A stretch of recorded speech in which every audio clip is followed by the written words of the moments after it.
Vamos dar início então à nossa live. Antes de mais, outra Vamos vez, a isso. boa noite. Vic, fala-me de ti. Como fotógrafo, como é que começou esta paixão e depois profissão? Olá a todos, o meu nome é Vinícius, toda a gente me conhece por Vic. Eu nasci no Brasil, mas estou em Portugal já há muito tempo e no Porto, onde tudo começou há 4 anos. Eu estudei Engenharia de Redes Informáticas, não tem nada a ver. No entanto, a certa altura percebi que não era bem aquilo. Eu sempre estive muito ligado às artes, a música principalmente. Eu toco alguns instrumentos. E a fotografia sempre esteve presente na minha vida, mas de forma indireta, digamos assim. Nunca foi, eu posso dizer que há 4 anos atrás não imaginava sequer viver de fotografia. E hoje em dia é o que eu faço. E é aquilo que me dá mesmo muito gozo de fazer. Começou com a minha vinda ao Porto. Eu não conhecia ninguém. Foi uma decisão assim um bocadinho... Estava um bocadinho farto de viver em Lisboa, basicamente. E decidi vir para o Porto, buscar novos horizontes, buscar novas aventuras. E quando cheguei cá não conhecia ninguém. Precisava fazer alguma coisa para mim. Aconteceu que no Natal anterior, eu vim em janeiro, no Natal anterior eu tinha ganho uma câmera fotográfica. E pronto, e foi a minha forma de fazer alguma coisa para mim, foi sair pelas ruas do Porto, a fotografar. E a certa altura comecei a publicar alguns desses trabalhos aqui no Instagram. Trabalhos não, fotografias que eu tirava de forma... E aos poucos algumas pessoas diziam, olha aí, pá, tens jeito para isso, devias apostar e etc. E eu comecei a levar estes comentários a sério. E foi aí então que eu comecei a puxar por mim e a certa altura decidi tornar tudo mais profissional. Na altura eu trabalhava numa loja de decoração. Então fazia a parte de fotografia de forma paralela, digamos assim. Mas a certa altura consegui perceber que conseguia viver só de fotografia. Foi aí então que eu deixei o emprego e pronto, e há 2 anos estou nesta vida de Diz-me, tu fotografar. especializas em fotografia. Olha, eu gosto de fazer tudo. E se tem alguém que quer seguir fotografia aqui, aconselho a tentar tudo e experimentar tudo. Só assim é que vão perceber o que realmente gostam. Eu gosto muito de fazer retratos e eu sempre gostei muito de fotografar pessoas. Eu trabalho muito com modelos. Mas a nível de mercado não é muito rentável, pelo menos em Portugal. Por isso é uma coisa que eu faço mais por paixão. Mas a parte que eu estou especializado mais a nível de fotografia comercial, que é onde eu trabalho mais. Faço muitos trabalhos de moda, produto, lifestyle, viagem. Costumo unir as duas coisas, ou seja, o comercial, a parte de viajar, lifestyle, porque eu acho que o produto hoje em dia não é tanto vendido pelo produto em si, mas mais pela... Pela Como é que eu experiência ia cá à dizer? volta. Pela experiência, exatamente. Ou seja, as marcas que têm todo o movimento à volta, acho que conseguem comunicar e vender mais do que propriamente só um produto lá estampado. E é isso que eu tento fazer no meu trabalho, é isso que eu tento levar as marcas que trabalham comigo. Ok. Vamos falar do seu dia-a-dia. Como é que é um dia para ti? Não um domingo, mas, por exemplo, amanhã. Como é que vais começar a tua semana? Amanhã. Então, a minha semana começa. Eu trabalho em casa, ok? Por isso é uma das coisas que eu quero mudar mais para a frente. Mas, pelo menos para já, para mim, tem sido... consigo orientar-me assim. Mas, pouco antes de começar a live, eu estava a escrever e-mails para mandar amanhã. Ou seja, amanhã o meu dia começa já com os e-mails que estão todos programados para serem enviados, respostas, desde envios de propostas e etc. Ou seja, basicamente o meu dia-a-dia eu passo mais à frente do computador. A fazer estudo de campo, de mercado, a enviar e-mails, a responder, a organizar projetos. E depois, quando tenho trabalhos fotográficos, aí sim, vou para a rua, tenho que fazer tudo. Mas basicamente tudo se passa aqui na minha secretária, nos meus 2 ecrãs, é onde eu passo mais Ok, tempo. então como é que é gerir uma vida de um freelancer? No fundo é isso que tu és, um Sim, freelancer. sim, sim, Como é exatamente. que é gerir isso? Porque as pessoas têm muitas ideias. Querem trabalhar em casa, querem deixar o emprego. Exatamente. Quais são os maiores desafios que tu tens e como é que tu os ultrapassas? Para mim, o maior desafio, posso dizer que o maior mesmo é trabalhar em casa. Porque há muito lazer em casa, não é?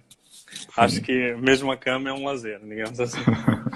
Ah, então, o maior desafio para mim é manter-me motivado para trabalhar em casa. Já tenho a minha sobrinha de 4 anos que vive comigo e ela já percebeu que eu estou em casa, mas eu estou a trabalhar.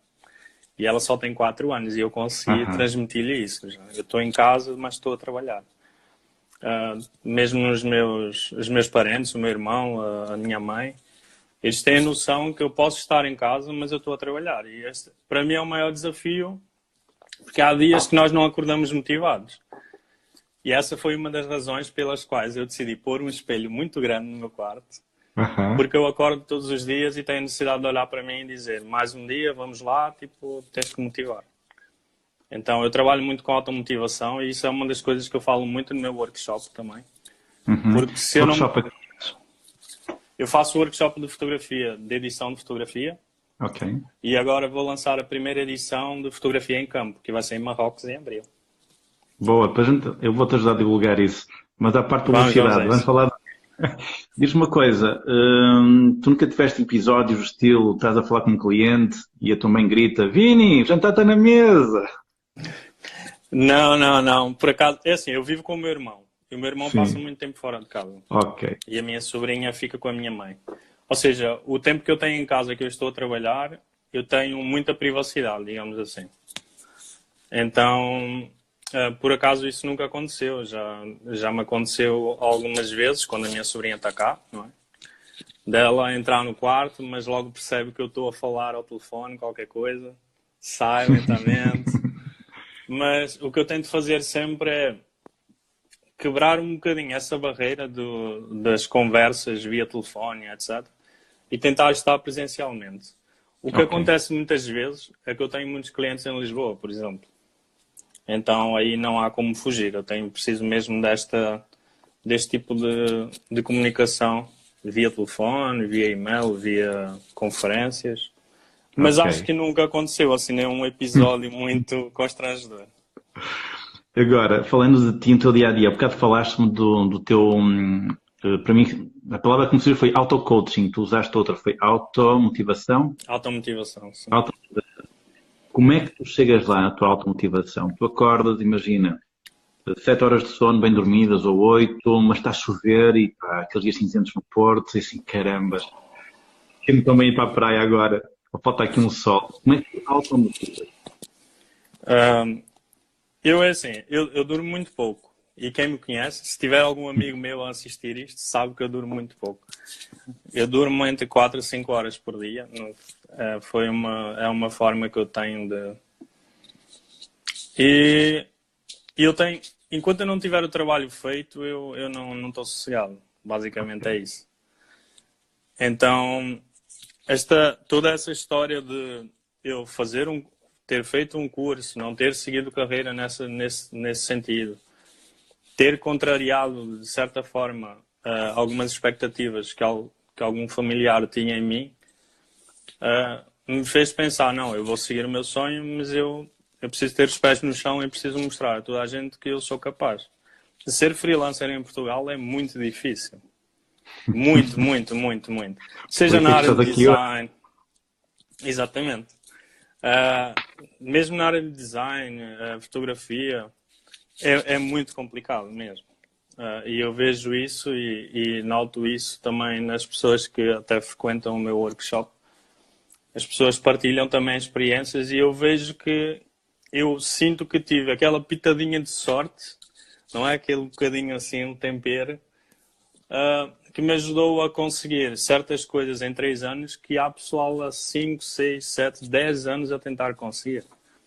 Mas eu acho que isso também vem com muito trabalho. Eu ouvi uma frase há pouco tempo que ficou-me na cabeça e eu digo isso todos os dias, que é: os amadores buscam inspiração, os profissionais trabalham duro. E eu acho que isso é uma frase que eu vou levar comigo a partir de agora, todos os dias. É uma coisa que eu tento sempre lembrar-me, que é, Isso se é eu não for atrás, ninguém vem atrás de mim. esse será o teu principal mantra? Eu acho que para já, sim.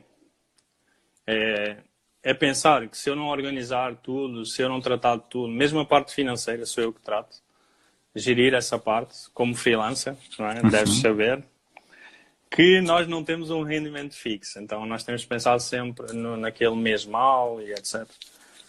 Então eu tento muito manter-me motivado nesse sentido, que é, se eu não trabalhar, ninguém vai trabalhar por mim. Não posso esperar que alguém faça isso por mim.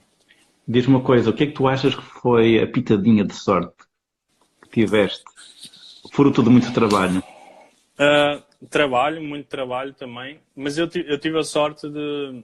Eu tenho o meu melhor amigo e também é o meu sócio em muitos trabalhos, em muitos projetos. Ele é muito proativo. Então, nós unimos, acho que nós acabamos por unir duas forças, que era, eu tinha todo o background de técnica fotográfica, tudo, enquanto que ele era muito proativo a nível do negócio. Então, o fato de nós nos juntarmos, trocarmos impressões, trocar conhecimento, que é uma coisa que eu apoio completamente, dentro do mercado, porque se o mercado cresce, toda a gente cresce, não é? E se eu cresço, o mercado também cresce. Ou seja, então a minha pitadinha de sorte foi sem dúvida as pessoas que eu fiz questão que tivessem à minha volta nesse meu trajeto, no meu início de carreira. Principalmente o meu melhor amigo. Ele deve estar aqui, com certeza. Não sei se está. Eu falei com ele, não sei se está. Ok. Diz-me uma coisa, e voltando e entrando assim mais a fundo naquilo que é mais terreno, o teu dia a dia, assim, como é que tu consegues manter o teu bem-estar físico, emocional e mental, sabes? Sim. Nível de alimentação, o cuidado com a tua mente, são coisas que te preocupam? Há dias que preocupam mais que outros. Uhum. Eu, por exemplo, eu sempre gostei de fazer desporto, praticar. Uhum. Mas eu há cerca de 4 anos atrás tive uma lesão nas costas e isso... durante 4 anos deixei-me estar sem fazer nada, basicamente. Okay. Mas é uma coisa que eu gosto, ir ao ginásio. Inclusive, eu acho que ir ao ginásio de manhã cedo é uma das coisas que eu vou voltar a fazer, porque sempre notei que o acordar cedo, ir ao ginásio, ou seja, ter aquela descarga de adrenalina, sei bem como é que de energia, era vital. Exatamente, era vital para mim a nível de trabalho. Voltar para casa e dizer, não, já estou completamente indesperto, vou trabalhar. Enquanto que acordar e até despertar para ir trabalhar é mais... A nível da alimentação, há dias que sou mais desleixado, não é? Como é óbvio. Mas... A alimentação é uma coisa muito sensível, cada um tem o seu perfil. Mas curiosidade eu tenho muito a nível da tua parte mental. Como é que tu geres a tua criatividade? Porque, pelo que eu percebo, há aí muito trabalho. Há também um certo... Eventualmente, para quem começou a carreira de fotógrafo há 4 anos, é isso, não é? Estou como profissional há 3. Há 3. Ou seja, a viver só de fotografia 2 anos. 2 anos, ok. A máquina fotográfica foi há 4. Foi a 4. Foi quando eu ganhei a minha primeira máquina, exatamente. Porque é muito difícil ver episódios destes no nosso dia-a-dia. Alguém que foi uma máquina há 4 anos e que passado 2 está a viver disso o seu lifestyle. Claro que há trabalho, há um certo dom aí atrás, mas é um trabalho de criatividade, certo ou errado? Sim, sem dúvida. Como é que a tua criatividade sempre lá no topo? É assim, eu costumo dizer às vezes, há dias que eu acordo sem inspiração nenhuma. Isso é normal, não é? Mas eu busco inspiração em coisas mínimas. Por exemplo, eu ouço muita música. E a capacidade de estar a ouvir de acordar completamente sem inspiração e ouvir certa música que eu sei que tem um certo despertar em mim, já me ajuda. Ou seja, eu busco criatividade em todo tipo de arte. seja música, design. Eu adoro design, principalmente design de interiores, decoração. Ou seja, eu busco inspiração em tudo. E depois eu passo muito tempo também a ver trabalhos de outras pessoas. Na internet ou vai... Sim, na internet também. Mesmo no Instagram, o Pinterest é um mundo. Para quem trabalha com direção criativa, que é o meu caso já há um ano, de gerir campanhas inteiras de marcas, então é muito bom. Só que há uma divisão entre o inspirar-se no trabalho de outra pessoa e o copiar. E eu acho que isso é uma das coisas que muita gente hoje em dia não consegue assimilar, não consegue separar. Conta. Porque há muita gente que vê o sucesso dos outros e tentam ir pelo mesmo caminho. Mas não é assim que funciona. Eu acredito que devemos inspirar, tirar tudo de bom que há para tirar, mas nós temos que apostar no nosso estilo, naquilo que nós gostamos.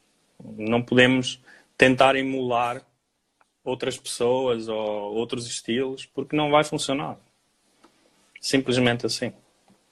Boa.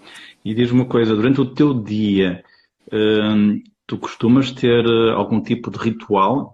Tu meditas, tu fazes respiração, além de ouvir música, sabe? Dentro deste assunto que é criatividade. Sim, sim. Não, por acaso não. Eu já pensei em tentar yoga. Não sei se tem alguma coisa a ver, mas eu não quero para vender nada. Eu podia ter muito que é, mas a verdade é que é uma ferramenta. Nunca experimentei por acaso. É uma ferramenta. Então tu inspiras-te baseado naquilo que no teu trabalho de campo, com outros artistas. Exatamente. Pesquisas, vês, ouves música. Os aromas também te inspiram? Também, sem dúvida nenhuma. Também ajudam. Ok. E diz-me, nesse tipo de trabalho de criatividade, já me disseste que dormes pouco. Como é que tu compensas o sono, o pouco sono? Não, isso é uma coisa, eu acho assim, a cada 15 dias, eu acho que eu sinto um acúmulo de cansaço e durmo se calhar 14 horas. Ok. Mas mesmo eu em viagem, quem me acompanha, e está aqui a ver sem dúvida, também me pergunta muito isso, como é que eu consigo dormir tão pouco? Eu não sei, eu quando tenho projetos a andar, em andamento, a minha cabeça não para, simplesmente. Eu sou capaz de estar deitado na cama às 4 da manhã e dá-me um clique e eu preciso apontar. Tem uma coisa que nunca sai do meu lado, é o meu bloco de notas. Se calhar este é o meu ritual, o meu bloco de notas. Que é tudo que vem aqui, eu passo para o papel. Sabes que nesta conversa tem acontecido vários momentos em que as pessoas descobrem rituais quando a gente está a conversar aqui. Exatamente. Porque, no fundo, eu estou a querer saber um pouco mais sobre os teus rituais, os teus hábitos, e há coisas que nós temos e que por vezes não damos tanto valor assim. Mas nesta conversa a gente percebe que, caramba, afinal isto acontece todos os dias, Exato, não é? Isto pode ser o meu ritual. Falaste-me do teu mantra de empoderamento, falaste-me desse teu ritual do caderno, que eu gostei, sabes? Falaste-me da necessidade de trabalhar bastante, mais do que simplesmente querer ser criativo e estar à espera que a sorte venha ter contigo. Que dormes pouco. É um superpoder, poderia dizer. E diz-me, nos momentos mais off, imagina, pá, qualquer coisa, um momento mais flat, uma semana mais flat, como é que tu fazes um upgrade, como é que tu mudas da vibração em que estás, porque tu sabes que isso não traz o retorno que precisas de ter. Exato. Como é que tu fazes essas mudanças?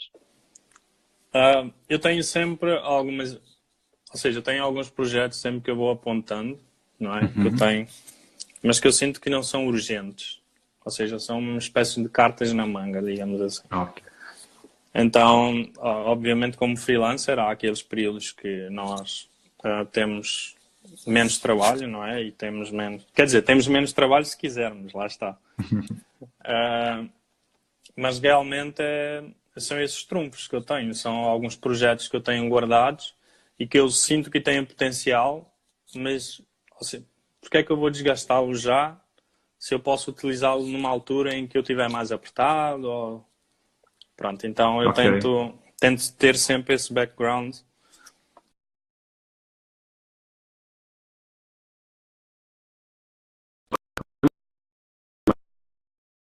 E da importância de termos um mentor. Ainda ontem estava numa conversa com um jogador de póquer profissional, com um cavalito, e de facto ele falou nessa importância de termos um mentor. Não importa em que nível tu estejas. Às vezes o mentor pode ser um Sim, profissional que sim. contratamos, outras vezes pode ser namorada, sabes? Alguém está ao nosso Sim, lado e sim. que nos inspira. Tu tens algum mentor ou mentores? Eu acho que tenho dois mentores, que é o meu melhor amigo. Ou seja, no fundo são os meus dois sócios, Uhum. que é com quem eu partilho quase todas as ideias que eu tenho antes de pô-las em prática, digamos assim. Porque às vezes eles podem ter alguma coisa a acrescentar ou dizer, olha, isto se calhar é muito, põe assim. Então, acho que se calhar são eles. Porque há Tu sempre uma gostas, coisa que um sabe mais que o outro. eu ia te dizer, tu Então, gostas de acho que é partilhar. Gosto. Isso é uma coisa que... Eu acho que o conhecimento tem que ser passado. Eu acredito muito nisso. É, sabes que é um ponto em comum nestas lives que no fundo, eu estou a compilar uma série de hábitos de alta performance. Há vários pontos em comum. Um deles, quase em todos, é a paixão por aquilo que a pessoa faz. Ela não Sim. liga a horas, pode ser segunda, domingo, sábado. Não está a contabilizar o dia da semana, certo ou errado. Contigo acontece isso também. Exatamente, também. É algo que E eu devia pôr um bocadinho de travão, mas é. E a outra coisa que é de partilhar conhecimento. Sabes? As pessoas que, aliás, quem aceita estar numa live destas já tem um mindset diferente que ela gosta de partilhar. Pelo menos, não é que as pessoas às vezes confundem com o querer ser arrogante ou prepotente, dizer, tem algo de bom para partilhar, eu vivo em alta performance. Não. As pessoas que têm estado aqui, elas têm mostrado exatamente o oposto. Uma grande Exatamente. humildade em mostrarem que tudo que sabem, eventualmente, foi porque receberam de alguém, que de facto tiveram esse dom, e que estão aqui neste momento, como tu, a partilhar aquilo que tu podes partilhar, que é o teu dia a dia, o que é que tu fazes, como é que tu chegaste a freelancer, como é que tu deste o salto, como é que tu conseguiste ter trabalhos tão bons, porque a maior parte das pessoas não sabe. Quer saber, Sim, mas não sim. pergunta. Tá? Exatamente. Mas é assim, eu acho que as pessoas hoje em dia têm a ideia de, por exemplo, trabalhar como freelancer. Não, como freelancer não digo, mas trabalhar online, digamos assim. Uhum. Eu faço fotografia digital, ou seja, quase todo o meu trabalho é partilhado em redes sociais, websites, etc. Trabalhar online vai trazer um retorno rápido e eu acho que não é bem assim. Exige mesmo muito trabalho, é preciso saber fazer e saber fazer bem. Há certas estratégias que acabam por exemplo, eu não partilho tudo, como é óbvio, porque Uhum. há certos pontos que me fazem único no mercado, digamos assim. Então, mas tento para tudo aquilo que possa ajudar as pessoas que estão a começar, ou mesmo alguém que já está nessa área, mas que se calhar tem aquele clique do género, como é que tu consegues? Pronto, tento partilhar sempre o máximo possível, porque lá está, eu acredito na comunidade, acredito no Uhum. mercado. Se toda a gente trabalhar de forma homogénea, o mercado cresce. Isso é bom para mim. Ou seja, é Eleva o importante nível. Exatamente. É importante que as pessoas tenham esse conhecimento também. Não me serve de nada eu ter essa base, mas os meus concorrentes, digamos assim, não terem e estarem a estragar o mercado, que é o que acontece muito nessas áreas criativas, não é? Uhum. E Eu diz-me uma acredito. coisa, tu és mentor de alguém, já agora perguntando. Eu acredito que acabam por ser pelos workshops que dou. A maior parte das pessoas que vão ao workshop falam comigo abertamente que veem em mim uma espécie de inspiração. Isto para mim, de certa forma, é uma responsabilidade, não é? Porque, mas também acaba por ser um orgulho, porque eu sempre fiz o meu trabalho de forma muito rasteira, eu sou muito discreto, toda a gente sabe, em tudo o que faço, e acabo por influenciar algumas pessoas. E isso para mim, acaba por ser mentor. Acho que do meu melhor amigo, a nível técnico. Sim. Porque tudo o que ele aprendeu de fotografia foi comigo. Por isso, esteve sempre ali a levar comigo.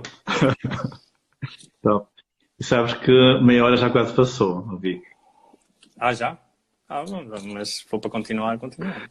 Tem aqui uma pergunta de Algibeira, que esta aqui é aquela pergunta que nos faz esgaçar aqui a criatividade. Vamos lá. 50 anos. Não percebi. Tu vês daqui a 50 anos. Daqui a 50 anos? Ora bem, a viver na Ásia, sem dúvida. Nunca pensei aos 50 anos. Ou seja, eu acho que é um prazo muito longo. Eu, por acaso, Qual foi o teu máximo? Eu pensei sempre 10. Foi o meu máximo que pensei até hoje. Quem te implica isso agora? Vê lá, o que é que dá? Eu não sei. 50 anos é muita fruta. Okay. Na Ásia, sim. Que idade é que vais ter nessa época? Ou seja, daqui a 50 tem 78. Ok, 78, uma criança. Vou estar em Bali, ali, a curtir aquela... Incrível. Mas não, vejo-me assim. Como freelancer, eu não pretendo... Isso é uma das coisas que eu costumo dizer ao pessoal, por exemplo. Eu não pretendo ser fotógrafo, digamos assim, a minha vida toda. A certa altura já não vai ser possível, não é? Hoje em dia estou a fazer um catálogo, se for preciso deito-me no chão, subo numa escada, faço tudo. Com uma certa idade não vou conseguir, não é? Por isso, eu viso várias áreas do negócio ligadas à fotografia. Ok. Então, a minha ideia daqui a 50 anos, é estar, obviamente, à frente de alguns negócios, mas tudo ligado à área criativa, seja design, vídeo, fotografia. Olha, tem aqui uma pergunta do João Orlando. Como foi fazer Interrails? Qual a sensação? Fazer o Interrail, fiquei assustado um bocadinho no início, porque o nosso último destino era a Croácia e até lá eram 40 horas de comboio. Então, no início nós pensamos, é muita hora a andar de comboio. Não... Mas é uma experiência que eu aconselho a toda a gente. Olha, e está aqui o Reborn from the Ash, fez comigo. Ele foi comigo no Interrail. Foi uma experiência incrível. E eu acredito assim, eu nunca tinha viajado, já tinha viajado com o Paulo, que é o meu melhor amigo, mas com o Vasco e com o Zé nunca tinha viajado. E eu acredito que só conhecemos as pessoas quando viajamos com elas. Acredito mesmo. E eles foram incansáveis, desde temos que correr para apanhar o comboio, temos que comer em supermercados, incrível. É uma experiência mesmo que eu aconselho a toda a gente. Vale muito a pena. O Reborn também falou, também curtia saber a tua experiência. Ok, tu já respondeste. E ele estava lá, ele já sabe. Ok, que fixe. Olha, eu não tenho aqui mais perguntas, sabes? Não. Na prática, sobre os teus hábitos, assim, percebi que eu vou-te dizer assim, não falaste, mas tens aí um dom, tu és uma pessoa organizada. Muito organizada. Só. É algo que para sermos freelancers, como é que é viajar com o Zé? Estou aqui a perguntar. É difícil, é muito difícil. Mas és uma pessoa organizada, como freelancer, isso é uma característica necessária. Também eu falo como freelancer que sou, no fundo, autónomo, já são 21 anos também de carreira e no início, uma pessoa não tem noção. Quem está habituado a receber um salário, chega a agosto, recebe subsídio de férias, chega a dezembro, recebe do 13º mês. No freelancer, para mim, não sei como foi contigo, é exatamente o oposto. Nos meses que eu estava habituado a receber mais, eram os meses que eu menos recebia, então tive que aprender a gerir. Eu acho que no fundo é assim, o gráfico anual acaba por ser o mesmo, muitas vezes, não é? Uhum. Então, a tentar perceber, ok, no ano passado foi assim, eu tenho que me precaver para o ano seguinte. O problema é que eu acho é muita gente acaba por bater com a cabeça na parede pelos mesmos erros. Ou seja, se uma prática que não funcionou no ano anterior, não vale a pena implementá-la no ano a seguir. Não, é preciso tentar uma coisa nova, tentar uma abordagem nova. Um exemplo muito básico é, se eu contactei esta empresa desta forma e não resultou, para o próximo ano eu não vou fazer a mesma coisa, não vou mandar o mesmo e-mail, com o mesmo título, tudo. Não, tem que ser de uma forma diferente. E eu acho que isso são aqueles pequenos detalhes que acabam por fazer a diferença no dia a dia de um freelancer, não é? Ok. E depois a tentar mostrar o máximo de profissionalismo. Nós, como freelancers, acabamos por ser um bocadinho, não vou dizer rebaixados, mas o fato de trabalharmos por conta própria, não termos aquele background de uma empresa, de um nome grande atrás de nós. Mas não ser levado tão a sério. Não ser levado tão a sério, é mais isso. Não é sempre isso, não é? 50 anos já vi. Tu queres continuar a trabalhar com fotografia, mas não queres estar a fazer o mesmo. Na prática é isso. Tu, como artista, não queres estar sempre a comer feijão com arroz.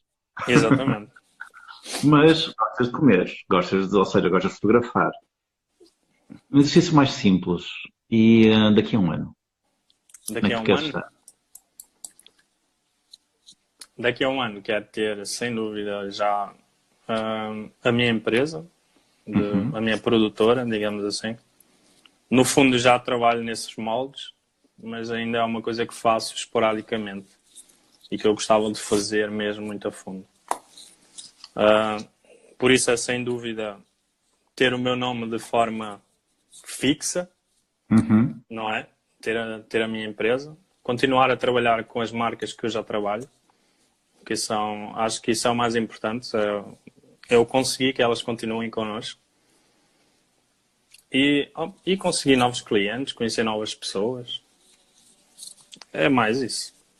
Okay. Sem dúvida nenhuma. Eu sou uma pessoa de desejos muito simples.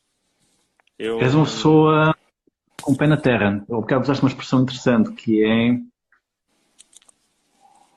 rasto baixo, como é que falaste? De ter os pés no chão? Sim. Usaste uma expressão. Não és uma pessoa exuberante, és uma pessoa bem low profile, bem discreta. Sou discreto, sim. És uma pessoa bem discreta. Vic, 35 minutos. Vamos fechar aqui a nossa live. Muito obrigado. Muito obrigado pelo convite.